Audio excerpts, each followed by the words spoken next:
Assalamualaikum, selamat pagi dan salam Malaysia Madani. Anda bersama saya Nur Zamri dalam Berita Pagi edisi Jumaat. Kanak-kanak autism Zain Ryan Abdul Matin yang ditemukan meninggal dunia di aliran anak sungai di Damansara Damai dipercayai dibunuh di lokasi lain sebelum mayatnya diletakkan di anak sungai terbabit. Pengarah Jabatan Siasatan Jenayah Bukit Aman, Datuk Seri Muhammad Syuhaili Muhammad Zain menyatakan hasil bedah siasat mendapati kanak-kanak berusia 6 tahun itu meninggal dunia dalam tempoh 48 jam sebelum mayatnya ditemukan. Kita boleh merumuskan bahawa mangsa tidak mati di tempat kejadian. Mangsa mungkin mati di tempat lain namun diletakkan di situ. Beliau terus memaklumkan hasil proses bedah siasat terdapat kecederaan akibat mempertahankan diri selain kecederaan di leher dan badan mangsa. Siasatan awal mendapati aliran anak sungai itu bukan laluan kebiasaan masyarakat setempat. Bagaimanapun, polis tidak menolak kemungkinan suspek memahami selok-belok lokasi kejadian terbabit. Terdahulu, Ketua Polis Selangor Datuk Husin Omar Han ketika dihubungi memaklumkan polis mengklasifikasikan kematian Zain Ryan sebagai kes bunuh. Ada kecederaan pada bahagian leher dan badan. Kita akan panggil ibu dan bapa dan juga kita kena pastilah pihak-pihak yang terlibat lah. Dan masih dalam siasatan awal siasatan lagi lah. Zain Ryan 6 tahun dilaporkan hilang pada Selasa di Damansara Damai. Mangsa kemudian ditemukan meninggal dunia dalam aliran anak sungai 200 meter dari blok kediamannya di apartmen idaman kira-kira pukul 10 malam. Isu menoktahkan kemiskinan, menyelesaikan isu sekolah daif dan menyelaras gaji penjualan awam di seluruh negara terus jadi tumpuan kerajaan perpaduan tahun depan. Perdana Menteri Datuk Seri Anwar Ibrahim berkata, pemusatan tumpuan terhadap aspek tersebut amat penting bagi memastikan rakyat tanpa mengira latar belakang, kaum dan agama dapat menikmati hidup yang lebih selesa. Beliau ketika berucap merasmikan Hari Penjaja dan Peniaga Kecil Peringkat Kebangsaan 2023 di Berhaven Square, Penampang, menegaskan kemiskinan adalah antara isu asas yang perlu diselesaikan terlebih dahulu memandangkan masih ramai rakyat dibelenggu masalah itu dan termasuk dalam kategori miskin tegak. Pada karnival sama, Perdana Menteri menyatakan beliau mahu pembangunan warung, gerai serta restoran yang bersih dan indah diberi tumpuan agar menjadi mercu tanda untuk setiap negeri dan bandar di seluruh negara. Jelas Perdana Menteri, tumpuan diberi kepada pembangunan warung dan gerai kerana majoriti rakyat menggunakannya. Ini kerajaan julung-julung kali bagi penekanan. Nak bangunkan kota, bangunkan dari gerai dan warung dulu. Gerai dan warung dan restoran kecil ini terurus dengan baik dan indah. Barulah kita fikir hal-hal yang besar yang lain. Justru semua majlis perbandaran di seluruh negara diminta untuk menentukan keutamaan berkaitan. Ini termasuk dalam aspek bekalan air, elektrik dan perpaipan bagi membolehkan aspirasi itu direalisasikan. Dalam pada itu, kemudahan infrastruktur, fasiliti dan kemudahan asas di Labuan menjadi isu utama yang perlu diberi fokus segera. Perdana Menteri berkata tumpuan terhadap perkara tersebut adalah lebih realistik berbanding projek pembangunan berbilion ringgit. Kita dalam rancangan pembangunan Labuan ini, kita mengambil langkah-langkah menyegerakan hal-hal yang harus disegerakan. Apa dia? Pengangkutan, ya. Tetapi yang bagi saya yang paling utama adalah bekalan air di Labuan. Saya tidak boleh terima kenyataan negara memacu pertumbuhan begitu hebat dan pelaburan beratus bilion datang. Dan kita nak pacu pertumbuhan Labuan. Tapi tak selesai masalah asas air. Tambah beliau, 300 juta ringgit diperuntukkan bagi menyelesaikan masalah gangguan bekalan air yang berlarutan.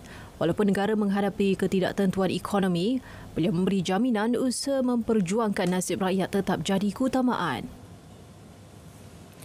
Jenayah penipuan kewangan dan skam memberi risiko yang sangat besar terhadap kemandirian negara sehingga boleh menyebabkan negara mengalami kerugian kewangan.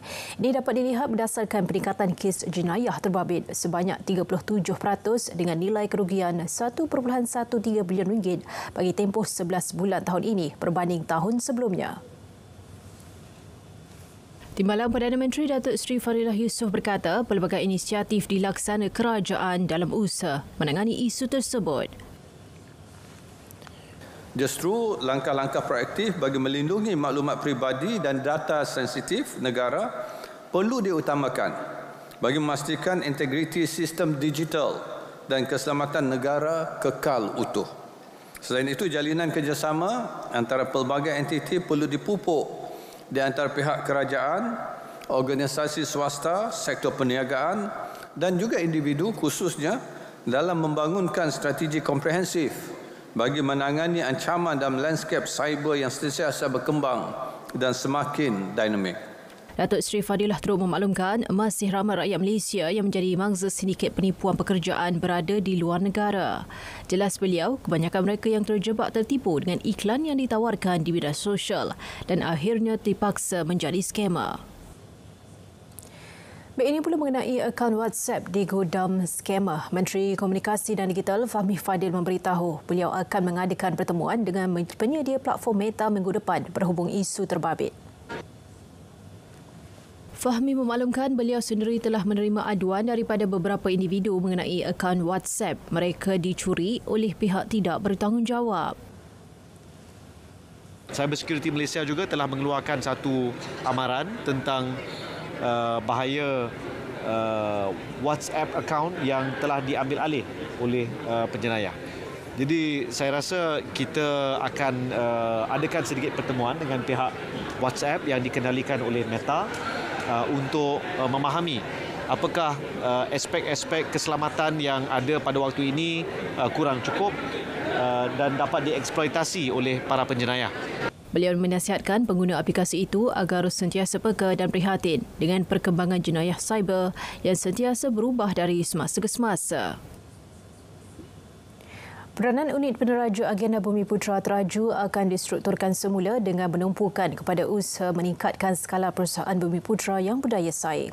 Menteri Ekonomi Rafizi Ramli berkata Teraju adalah antara agensi di bawah Kementerian Ekonomi yang diberikan mandat untuk membangunkan ekosistem perniagaan dan ekonomi Bumi Putra.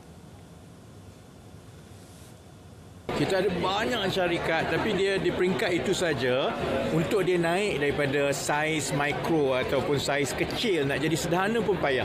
Apalagi nak jadi sederhana ke syarikat besar kan. Kita sedang membangunkan template khusus, program-program khusus untuk menskalakan perniagaan Bumi Putra. Usaha tersebut dijangka akan diumum dan dibentang dalam Kongres Ekonomi Bumi Putra 2024 yang dijadual Januari tahun depan. Saudara, 40 tempat berteduh penunggang motosikal di sepanjang lebuh raya Berjaya dibina dan disiapkan dalam tempoh 5 bulan seperti disasarkan. Menteri Kerja Raya Datuk Seri Alexander Nantalinggi berkata usaha penambahan tempat teduhan baru itu bermula sejak suku ketiga 2023. Selaras fokus kerajaan madani demi kesejahteraan rakyat. Kejayaan pembinaan kemudahan itu juga hasil komitmen syarikat-syarikat konsesi yang diterajui Lembaga Lebuh Raya Malaysia bagi menyediakan kemudahan berkenaan kepada pengguna jalan raya. Ujar beliau, usaha berterusan akan digembleng untuk menyiapkan tempat teduhan penunggang motosikal di 79 lokasi lain pada 2024. Tempat teduhan itu penting bagi kemudahan dan keselamatan pengguna, khususnya penunggang motosikal. Suruhanjaya Integriti Agensi Penguatkuasaan mengendali aduan orang ramai dan menjalankan siasatan mengenai salah laku pegawai penguatkuasa dan agensi penguatkuasaan dengan tegas, telus dan efisien. Sila layari www.eaic.gov.my. Sebelum memulakan perjalanan, pastikan dokumen perjalanan anda lengkap. Kekalkan jarak sekurang-kurangnya 10 meter dari kenderaan depan. Jika anda ingin memotong kenderaan besar, berwaspada dengan titik buta. Saudara, teruskan sokongan dan bantuan untuk rakyat Palestin. Dari sungai ke segara Palestin pasti merdeka. Berita pagi diteruskan dengan edisi Sabah.